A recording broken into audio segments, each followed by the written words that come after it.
I believe the court's decision to strike down my student debt relief program was a mistake, was wrong. What I did, I thought was appropriate and was able to be done and would get done. I didn't give borrowers false hope, but the Republicans snatched away the hope. That was President Biden after the Supreme Court struck down his plan to wipe out more than $400 million in federal student loans. It was a blow to the president and to millions of borrowers who were counting on their loans to be forgiven. ABC's Elizabeth Schulze spoke to borrowers who now must begin making payments again after a 3-year pause. Whoa. For Sarah Wood's family of 4 in Denver, the 3-year pause on federal student loan payments was a rare financial reprieve. It was a huge, huge relief. Apples and peanut butter. With her $440 in monthly student debt payments on hold, Wood started putting aside savings for her twin daughter's education. My husband and I sat down and with us both on a payment pause, it's like, let's put whatever we can towards our daughter's 529s. Her hope? Interest is 7.65. That her daughters won't be burdened with student debt like hers, totaling more than $180,000. What does that number mean to you? It's the thing that I am probably the most ashamed of in my life.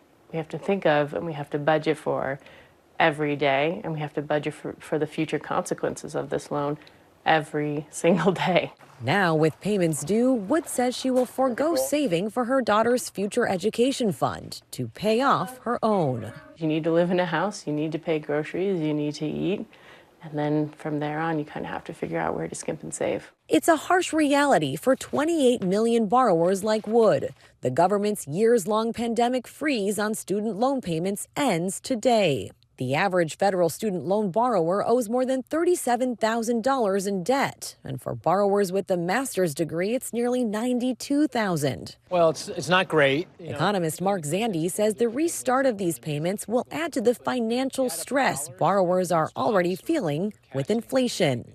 I think for most student loan borrowers, what it means is that they got to make some hard choices. I really want stability for us. 33-year-old Michael Lopez in Anaheim, California, is a first-generation college graduate who went on to get his master's in social work and now owes about $240,000 in student debt. He says the freeze on payments opened up an avenue to another major first in his family. And this is your house. Buying a home with his wife, a baby now on the way. Like, I don't know if we'll ever own a home. And the fact that we were able to do that because of the pause was just like, mind-blowing. Lopez followed every twist and turn of the pause, hoping it could lead to broader student debt reform. I've become more plugged into politics than I ever have in my life. As a presidential candidate, Joe Biden pledged he would cancel thousands of dollars in student debt, eventually following through a year and a half into his term. Using the authority Congress granted the Department of Education, we will forgive $10,000 in outstanding federal student loans. But 10 months later, the Supreme Court struck down the plan, leaving Lopez and millions of borrowers like him disappointed. Do you feel like President Biden let you down? In some ways, yes. I also recognize nobody's perfect. You can't get it 100% right. But that's also why, he's president. Like, that responsibility is on his shoulders. Critics of loan forgiveness, especially with student debt, say so many Americans had to pay their own debt. Why should this generation be any different? Yes, there are folks who have worked for it and were able to pay. Mind you, some of those folks paid a lot less than what we're paying these days.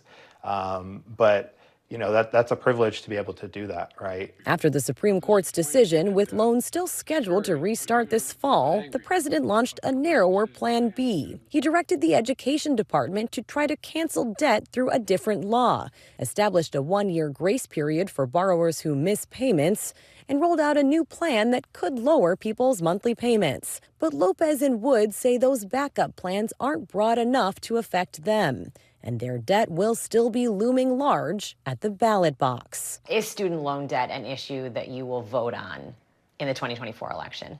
Absolutely. It's essentially one of the major issues of our generation and of our time. For This Week, Elizabeth Schulze, ABC News, Washington. Thanks to Elizabeth for that important story.